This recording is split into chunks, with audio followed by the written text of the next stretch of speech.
ചേരാനായിട്ടുള്ള ഏറ്റവും ഇഷ്ടമുള്ള ഒരു കാര്യം. തൃശ്ശൂർ പൂരത്തിനും സാറ് വന്നിട്ട് കൊട്ടാറുണ്ടല്ലോ. പിന്നെ ആരോടാ. യെസ്, ആൻഡ് ഒരു ഓപ്പർച്യൂണിറ്റി തരികയാണ് ജയറാമേട്ടനോട്. ഇത്രയും എത്ര ദിവസത്തെയായിരുന്നു സർ ഷൂട്ട് ഉണ്ടായിരുന്നത്? 40 days. ഓൾറൈറ്റ്. ആ 40 ദിവസത്തില് അപ്പായിട്ട് വിളിച്ച് അങ്ങനെ കൂടെ ഉണ്ടായിരുന്ന ഒരാളാണ്. ഇതുവരെ പറയാൻ പറ്റാത്ത ഒരു കാര്യം പറയാൻ പറഞ്ഞാൽ എന്ത് പറയും പെട്ടെന്ന്? எல்லாருக்கும் வணக்கம். நான் சார் கிட்ட அவரோட ஒர்க் பத்தி நிறைய பேசியிருக்கேன்.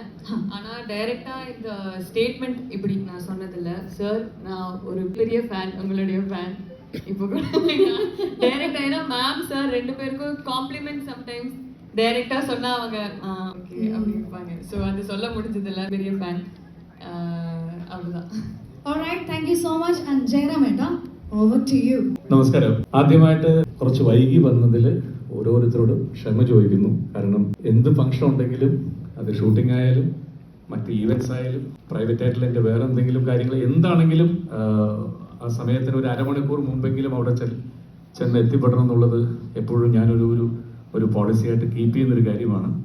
ഇന്ന് ഒരുപാട് ദൂരെ നിന്നാണ് യാത്ര ചെയ്ത് വരുന്നത്. ഇപ്പോൾ വരുന്ന വഴിക്ക് ഇപ്പോൾ ഈ തൃപ്പൂണിത്തുറയിൽ നിന്ന് തിരിയുന്ന വഴിക്ക് ഇങ്ങോട്ടേക്ക് പേട്ട ജംഗ്ഷനിൽ ഒരു ലോറി ഒരു കാറിലേക്ക് മറിഞ്ഞു വീണൊരു തീ പിടിച്ചെന്തോ ഒരു വിഷയം ഉണ്ടായിട്ട് ഇവിടെ ഫുൾ ബ്ലോക്ക് ചെയ്തിട്ട് വൺ വേ ആയിട്ട് ഞാൻ 3:30 മണിക്ക് എത്തിയതാണ്. ഇവിടെ 1.5 മണിക്കൂറായി ആ ബ്ലോക്കിൽ കടന്നു പോയത് കൊണ്ടാണ്. അതിന് ക്ഷമ ചോദിക്കുന്നു. ഈ സിനിമയെ കുറിച്ച് പരിമള ആൻഡ് കോ സിനിമ ഇനി തിയേറ്ററുകളിൽ എത്താനായിട്ട് 4-5 ദിവസങ്ങളാണ് ഉള്ളത്. ഇപ്പോഴും എൻ്റെ അടുത്ത് പരിമള ആര് എന്നുള്ളത് ആളുകൾ ചോദിക്കാറുണ്ട്. ഉർവശി മുന്താനെ മുടിച്ച് എന്നുള്ള ഭാഗ്യരാജിന്റെ ചിത്രത്തിൽ പരിമളം എന്ന് പറഞ്ഞിട്ടുള്ള കഥാപാത്രമായതുകൊണ്ട് തന്നെ ഉർവശി ആയിരിക്കാം പരിമള എന്ന് പലരും അതല്ലേന്ന് എന്നോട് ചോദിച്ചു. എന്തായാലും അത് തിയേറ്ററിൽ കണ്ട് മനസ്സിലാക്കാവുന്ന കാര്യം തന്നെയാണ്. വലിയ സസ്പെൻസ് ഒന്നുമില്ല എങ്കിൽ പോലും. പിന്നെ അതിൻ്റെ ഫസ്റ്റ് ഓഫ് ഓൾ ഇന്നത്തെ ഒരു ദിവസം ഈ കേരളത്തിലെ കഴിഞ്ഞ ഏകദേശം ഒരു 15-20 ദിവസങ്ങളായി ഞങ്ങൾ ഈ ചിത്രത്തിന്റെ പ്രൊമോഷനുമായി ബന്ധപ്പെട്ടാണ്. ഈ സിനിമയെ കുറിച്ച് പറയുകയാണെങ്കിൽ കഴിഞ്ഞ എത്രയോ വർഷങ്ങൾ ഞാൻ പല ഭാഷകളിലായിട്ട് ഒരുപാട് സിനിമകൾ ചെയ്തിട്ടുണ്ടെങ്കിലും പരിമള ആൻഡ് കോയിനെ കുറിച്ച് പറയുമ്പോൾ പ്രത്യേകിച്ച് എടുത്തു പറയേണ്ട കുറച്ച് കാര്യങ്ങൾ. അതിൽ ഏറ്റവും ആദ്യം മനസ്സിലേക്ക് ഓടി വരുന്നത് പാണ്ഡ്യരാജ് എന്നുള്ള ഡയറക്ടർ തന്നെയാണ്. ഓരോ സിനിമകളും വ്യത്യസ്തമാക്കണം എന്ന് ആഗ്രഹിക്കുന്ന ഒരു ഡയറക്ടറാണ്. അദ്ദേഹത്തിന്റെ എല്ലാ സിനിമകളും നിങ്ങൾ എടുത്തു നോക്കിയാൽ പസംഗ തൊട്ട് കടക്കുട്ടി സിംഗം തൊട്ട് തലവ തലവി തൊട്ട് എല്ലാ സിനിമകളും ഒന്നിനൊന്ന് വ്യത്യസ്തങ്ങളായിട്ടുള്ള സിനിമകളായിരിക്കും. അങ്ങനെയാണ് അദ്ദേഹം ഈ സിനിമയുടെ തിരക്കഥ ഏകദേശം കുറച്ച് മുമ്പ് എഴുതി വെച്ചതാണ്. അദ്ദേഹം സൂര്യ വെച്ചതെന്ന് തോന്നുന്നു. അടുത്ത സിനിമ തുടങ്ങുന്നതിന് മുമ്പ് പെട്ടെന്ന് ഇങ്ങനെ ഒരു സിനിമ ചെയ്യാമെന്ന് അദ്ദേഹം തീരുമാനിക്കുകയും അതിലേക്ക് ഞാനും ഉർവശിയും എത്തിപ്പെടുകയും ചെയ്തത് വളരെ യാദൃച്ഛികമായിട്ടാണ്. ഈ സിനിമയെ കുറിച്ച് പറഞ്ഞാൽ ഇതിന്റെ ഏറ്റവും പ്രധാനം എന്ന് പറയുന്നത് ഇതിന്റെ തിരക്കഥ തന്നെയാണ്. വളരെ രസകരമായ രീതിയിലാണ് അദ്ദേഹം എഴുതിയിട്ടുള്ളത്. നമ്മൾ 80-90 കാലഘട്ടങ്ങളിൽ ഞാനും ഉർവശിയൊക്കെ മലയാളത്തിൽ ചെയ്തിട്ടുള്ള രസകരമായിട്ടുള്ള ചില സിനിമകൾ ഉണ്ടായിട്ടില്ലേ, അത്തരം ഒരു സിനിമ തന്നെയാണ് പരിമള ആൻഡ് കോ. അതിലേക്ക് അടുത്ത എൻ്റെ ഏറ്റവും വലിയ സന്തോഷം എന്ന് പറയുന്നത് 10-20 വർഷങ്ങൾക്ക് ശേഷം ഉർവശിയായിട്ട് ഒരുമിച്ചൊരു സ്ക്രീൻ ഷെയർ ചെയ്യാൻ പറ്റിയെന്നുള്ളത് എന്നെ സംബന്ധിച്ചും ഉർവശിക്കും അത് വളരെ ഒരു ത്രില്ലിംഗ് ആയിട്ടുള്ള കാര്യമാണ്. ഒരുപാട് സന്തോഷം. ഇതിനിടയ്ക്ക് പഞ്ചതന്ത്രം പോലെയുള്ള സിനിമകൾ തമിഴിൽ ചെയ്തു, ഒരു ആന്തോളജി മൂവി ചെയ്തു, പുത്തൻ പുതുക്കാല്. പക്ഷെ അതിനേക്കാളൊക്കെ നായകനും നായികയുമായിട്ട് തന്നെ 10-20 വർഷത്തിന് ശേഷമാണ് ഒരു സിനിമ ചെയ്യുന്നത്. അതിൻ്റെ ഒരു ത്രില്ല് ഞങ്ങൾക്ക് രണ്ടുപേർക്കുണ്ടായിരുന്നു. അത് മാക്സിമം പാണ്ഡ്യരാജ് സാർ യൂട്ടിലൈസ് ചെയ്തു. ഞങ്ങൾക്ക് രണ്ടുപേർക്കും ക്യാമറ ഓപ്പൺ ചെയ്ത് വെച്ച് ഞങ്ങൾക്കത് പെർഫോം ചെയ്യാനുള്ളൊരു അവസരം അദ്ദേഹം ഉണ്ടാക്കി തന്നു. ഓരോ സീനും രാവിലെ വായിച്ചു കഴിയുമ്പോൾ ഞങ്ങൾ എല്ലാവരും തന്നെ, സഞ്ജന, അനന്തിക, മറ്റേ ഉർവശി, ഞാൻ, എല്ലാവരും, ബാക്കി കൂടെ അഭിനയിക്കുന്ന മിഷ്കിൻ സാർ, ഒരു മാസ്റ്റർ എന്നെ 4 ദിവസം മുമ്പ് മാസ്റ്റർ രണ്ടാമതൊരു ഡാൻസ് ചെയ്തുള്ളൂ. അപ്പോൾ ഞങ്ങളെല്ലാവരും ഇരുന്ന് സ്ക്രിപ്റ്റ് വായിച്ചു കഴിയുമ്പോൾ തന്നെ ഞങ്ങൾ ഇന്ന രീതി അതിനുള്ള ഫുൾ സ്വാതന്ത്ര്യം അദ്ദേഹം തരും. അദ്ദേഹം ചെയ്തു നോക്കിയ ശേഷം എന്തെങ്കിലും കറക്ഷൻ ഉണ്ടെങ്കിൽ മാത്രം അത് കറക്റ്റ് ചെയ്യുക. അല്ലാതെ ഞാൻ എഴുതി വെച്ച പോലെ ഇങ്ങനെ തന്നെ ആയിരിക്കണമെന്ന് നിർബന്ധം പിടിച്ച് ഞങ്ങളെ കൊണ്ട് അഭിനയിപ്പിച്ചിട്ടില്ല. ഒരുപാട് എൻജോയ് ചെയ്ത ഒരു സിനിമയായിരുന്നു. ഞങ്ങൾ എല്ലാവരും തന്നെ ഇത്രയും എൻജോയ് ചെയ്ത് ഇത്രയും ചിരിച്ച്, അതിന് പ്രത്യേകിച്ച് പറയേണ്ട കാര്യമില്ല. ഉർവശിയുടെ ഓരോ റിയാക്ഷനുകളും തന്നെയാണ്. പലപ്പോഴും ഞാൻ തന്നെ ആണ് ഡയറക്ടർക്ക് ഏറ്റവും കൂടുതൽ തലവേദനയായിട്ടുള്ളത്. പണ്ടും അതെ, ഉർവശിയുടെയൊക്കെ പല റിയാക്ഷനും ഞാൻ ചിരിച്ച് ഒരുപാട് ടേക്കുകൾ മലയാളത്തിലും വരാറുണ്ട്. അത് തന്നെ ഇപ്പോഴും സംഭവിച്ചത്. 10 ടേക്ക് 12 ടേക്ക് കഴിയുമ്പോൾ പണ്ടേ സാറിന് ഞാൻ സോറി പറയും. എനിക്കത് നേരിട്ട് അതിങ്ങനെ റിഫ്ലക്റ്റ് ചെയ്യുമ്പോൾ എനിക്ക് ചിരി താങ്ങാൻ പറ്റില്ല. അതുകൊണ്ടാണ് അങ്ങനെ ഒരുപാട് രസകരമായ ദിവസങ്ങൾ 10-40 ദിവസം അതിൻ്റെ ഒരു റിഫ്ലക്ഷൻ തിയേറ്ററിൽ കിട്ടും എന്ന് തന്നെയാണ് നമ്മളുടെ വിശ്വാസം.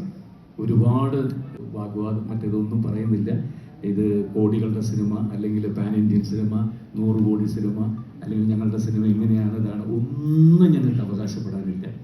ഒരു 2 മണിക്കൂർ ഫാമിലി എല്ലാവരുമായിട്ട്, അച്ഛൻ, അമ്മ, അമ്മൂമ്മ, അപ്പൂപ്പൻ, കുട്ടികളെയൊക്കെ ഈ സ്കൂൾ തുറക്കുന്നതിന് മുമ്പ് അവർ വന്ന് തിയേറ്ററിൽ നിന്നാൽ എല്ലാവർക്കും ഒരേപോലെ എൻജോയ് ചെയ്യാൻ പറ്റുന്ന കുറച്ച് തമാശകളും കുറച്ച് സസ്പെൻസും കുറച്ച് ത്രില്ലിംഗ് ആയിട്ടുള്ള കുറേ കാര്യങ്ങൾ ചേർത്ത് വെച്ചിട്ടുള്ള മനോഹരമായിട്ടുള്ള സിനിമ പെരുമ്പളാൻകോ. അതിൻ്റെ ഒരു ഭാഗമാകാൻ കഴിഞ്ഞത് എന്നെ സംബന്ധിച്ചിടത്തോളം വളരെ സന്തോഷമായിട്ടുള്ള കാര്യമാണ്. Thank you so much sir. Thank you. അത് ക്യാരക്ടർക്ക് എന്നെ മനസ്സിലാവുന്നതില്ലേ. താങ്ക് യു സോ മച്ച് ജയറാമേട്ട ആൻഡ് കൺഗ്രാറ്റ്സ് സർ.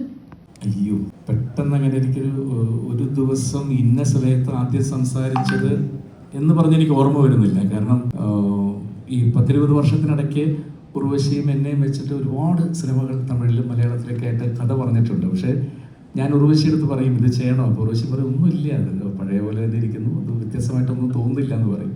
രണ്ടാമതൊന്ന് ചെയ്യുകയാണെങ്കിൽ അതിനകത്ത് എന്തെങ്കിലും ഒരു സ്പാർക്ക് വേണം എന്ന് ഞങ്ങൾക്ക് രണ്ടുപേർക്കും ഇതുണ്ടായിരുന്നു. അങ്ങനെയാണ് ഇതിലേക്ക് എത്തിപ്പെട്ടത്. തുടക്കം തൊട്ട് ഇല്ല, പഴയ കാര്യങ്ങൾ തന്നെ ഓരോന്ന് പറഞ്ഞ് ഞങ്ങൾ ചിരിക്കും. അപ്പോൾ ഇദ്ദേഹം കൂടെ എന്താ കാര്യം ചോദിക്കും. അപ്പോൾ ഇതൊക്കെ തന്നെ ഈ നമ്മൾ ഒരു കോമഡി ഉണ്ടെന്ന് പറഞ്ഞാലും ഇതിനകത്ത് കോമഡിക്ക് വേണ്ടി ഒരു കോമഡി ചെയ്യുന്ന ഒരു സീൻ പോലും ഇല്ല കേട്ടോ. ഇതിനകത്തൊരു ഹിഡൻ ആയിട്ടൊരു കോമഡി ഉണ്ട് ഇതിനകത്ത്. അപ്പോൾ ഒരു ക്യാരക്ടർ പോലും തമാശയ്ക്ക് വേണ്ടി തമാശ കാണിക്കുകയോ ചിരിപ്പിക്കാൻ വേണ്ടി എന്തെങ്കിലും ഒന്നും ചെയ്തിട്ടില്ല. വളരെ സൈലൻ്റ് ആയിട്ട് ഒരു റിയാക്ഷൻ, ആ റിയാക്ഷനിൽ തിയേറ്ററിൽ അത് ചിരി കിട്ടിയാൽ അത് സക്സസ്ഫുൾ ആയിരിക്കുന്നതാണ് എനിക്ക് തോന്നിയിട്ടുള്ളത്. ഉർവശി ഇപ്പം കണ്ടുള്ള അല്ലെങ്കിൽ ഇപ്പം നമുക്കൊരു എക്സ്പീരിയൻസ് കൂടുന്നവർ എല്ലാ ആക്ടേഴ്സ് ഇവോൾവ് ആയിക്കൊണ്ടിരിക്കും. അപ്പോൾ ഇപ്പോൾ ഉർവശി കണ്ടില്ല ഏറ്റവും ഉള്ളൊരു ചേഞ്ചസ് എന്തൊക്കെയാണ്? ഇപ്പോൾ ആക്ടിങ് ആയാലും ഓൾസോ ജയറാമനെ ഏറ്റവും അത്ഭുതപ്പെടുത്തുന്ന ഉർവശിയുടെ ഒരു പെർഫോമൻസ് ഏതായിരിക്കും ഇതുവരെ കണ്ടതിൽ? ഇപ്പോൾ അടുത്ത് നാഷണൽ അവാർഡ് കിട്ടിയ നമ്മുടെ പത്രികയില്ല സാർ, എന്താണ് പെർഫോമൻസ്. അത് കഴിഞ്ഞ് അത് ചെയ്തവർ തന്നെയാണോ ഇതിൽ വന്നിട്ടുള്ള ഓരോ റിയാക്ഷൻ ചെയ്യുന്നത് ഞാനിങ്ങനെ നോക്കിയിരിക്കും. കാരണം എപ്പോഴും നോക്കി ഇങ്ങനെയുള്ളവരോട് എന്താ പറയുക, നമ്മളറിയാതൊരു ഈ ഫാൻ എന്ന് പറയുന്ന പോലെ ഞാൻ അവരുടെ വലിയ ഫാനാണ്. അതുകൊണ്ട് തന്നെ അവർ ചെയ്യുന്ന ഓരോ കാര്യങ്ങളും ഇങ്ങനെ നോക്കിയിരിക്കും. അതൊക്കെയല്ലേ നമുക്ക് ഇവരുടെ കൂടെ അഭിനയിക്കുമ്പോൾ കിട്ടുന്നത്. ഇപ്പോൾ കമൽ സാറിൻ്റെ കൂടെ ഞാൻ ഒരുപാട് സിനിമ ചെയ്തിട്ടുണ്ട്. കമൽഹാസൻ സാറിൻ്റെ കൂടെ അഭിനയിക്കുമ്പോൾ അതാണ് പല ഷോട്ടുകളിലും ഞാൻ എൻ്റെ ഡയലോഗ് മറന്നു പോകും. കാരണം അദ്ദേഹം എന്താണ് ചെയ്യണതെന്ന്. കാരണം കുട്ടിക്കാലം തൊട്ട് ഇവരെയൊക്കെ നമ്മൾ സ്ക്രീനിൽ കാണുന്നതല്ലേ. അപ്പോൾ അത് ഇങ്ങനെ അതിശയം പോലെ നോക്കിയിരിക്കും. അങ്ങനെ എത്രയോ പേരുടെ കൂടെ വർക്കാനുള്ള ഭാഗ്യം. മലയാളത്തിൽ തന്നെ എത്ര തിലകൻ ചേട്ടൻ്റെ ഓരോ സീനിലും ചിലപ്പോൾ വീണ്ടും ചില വീട്ടുകാരികൾ എൻ്റെ ഡയലോഗ് മറന്നു പോകും. തിലകൻ ചേട്ടൻ സോറി ഒരു പ്രാവശ്യം കൂടി എടുക്കാം. കാരണം ആ മുഖത്ത് നോക്കിയിരിക്കുമ്പോൾ ഞാൻ എൻ്റെ ഡയലോഗേ മറന്നു പോകും. അങ്ങനെ ബ്രില്യൻ്റ് ആയിട്ടുള്ള ആൾക്കാരില്ലേ ഇവരൊക്കെ. ഈ കാലഘട്ടത്തിൽ ഇവരുടെ കൂടെയൊക്കെ അഭിനയിക്കാൻ പറ്റിയത് തന്നെയല്ലേ ഏറ്റവും വലിയ സന്തോഷം. അത് എൻജോയ് ചെയ്യുന്നവരാണ്. അവിടെ പിന്നെ അപ്പം அதுக்குள்ள சாரி வாச ரொம்ப எக்ஸைட்டடா அவரை ஆக்சுவலாக எனக்கு தெரிஞ்சிச்சு என்ன கேள்வின்ட்டு. பட் நான் வந்துட்டு ஜெயராம் சார் வந்துட்டு அவர் லெஜெண்டரி ஆக்டர் எல்லாருக்கும் தெரியும். பட் நான் வந்துட்டு அவரோட டான்ஸ் வந்து மிகப்பெரிய ரசிகன் நான். பிகாஸ் தமிழில் வந்துட்டு ஏரோப்ளைன் பறக்குது பாரு அது பாட்டு ஒன்று எனக்கு ரொம்ப பிடிக்கும். ஆக்சுவலாக இங்கே மலையாளத்தில் நீங்கள் சன்னு என்ன நீங்களும் சன்னும் ஒரு படம் பண்ணிக்கல, அதில் பண்ண வேண்டிய நான் சாங்கு. பட் நான் ஆக்சுவலாக டேட் சம்திங்லாம் நான் பண்ணல. பட் நான் அப்போ வந்துட்டு காளிதாஸ்கிட்ட சொன்னேன், காளி உன்னை விட உங்கள் அப்பா வந்துட்டு பயங்கரமான டான்ஸரு, அவருக்கு இப்போ உனக்கு பண்ணணும்னு ஆசை இல்லை, எனக்கு அவருக்கு கொரியோ பண்ணணும்னு ஆசை. பட் மிஸ் ஆகிடுச்சு. கண்டிப்பாக நெக்ஸ்ட் ஏதாவது மூவியில் பண்ணணும்னு நான் ஆசைப்பட்டேன். அப்போது இந்த ஆடியோ லான்ச் அப்போ வந்து நான் சாரை கேட்டேன், சார் இது மாதிரி ஒரு கண்டென்ட் இருக்குது சார், பண்ணலாமா? எனக்கு வந்துட்டு உங்களை வந்துட்டு அந்த டான்ஸ் ரீக்ரியேஷன் ஆடணும்னு எனக்கு ரொம்ப ஆசை. சார் வந்து பயங்கர எக்ஸைட்டடாக. நான் வந்துட்டு நீங்கள் அவர் ஆடின நான் ரசிக்கிறேன் அவரை டான்ஸை. அந்த ரியாக்ஷனோட பார்க்குறதா எனக்கு ரொம்ப ஹாப்பியாக இருந்தது. அவர் கூட அந்த ஸ்டேஜில் அவர் கூட நான் டான்ஸ் ஆனது எனக்கு பயங்கர ஹாப்பி. അതാ അത് ആക്ച്വലി അതാ ജയറാമേട്ട, അത് അവിടുന്ന് വന്നതിന് മുന്നേ തൊട്ടടുത്തിരുന്ന ആൾ എന്നോട് പറഞ്ഞു പ്ലീസ് പ്ലീസ്, പക്ഷെ ഞങ്ങൾക്ക് ചെയ്യണം. Last Alright. ட்ரை பண்ணுவோம். இருக்கு நம்மகிட்ட இருக்கு. நான் ட்ராக் வேணா தரேன், நீங்கள் அதை ப்ளே பண்ணுங்க. Yes, ഇപ്പോൾ trailer teaser Can we have the music please? ചിരിക്കാനുള്ള ഒരു ത്രില്ലർ മൂവി തിയേറ്ററുകളിലേക്ക് എത്തുകയാണ് ജൂൺ 5-ാം തീയതി. മലയാളികളുടെ മുഴുവൻ സ്നേഹവും ഈ ഒരു സിനിമയ്ക്ക് കിട്ടട്ടെ എന്ന് ആശംസിച്ചുകൊണ്ട്, ഒരു വലിയ സക്സസ് ആയി മാറട്ടെ, നിറഞ്ഞ തിയേറ്ററുകൾ ഉണ്ടാകട്ടെ എന്ന് ആശംസിച്ചുകൊണ്ട് നമുക്ക് ഈ ഒരു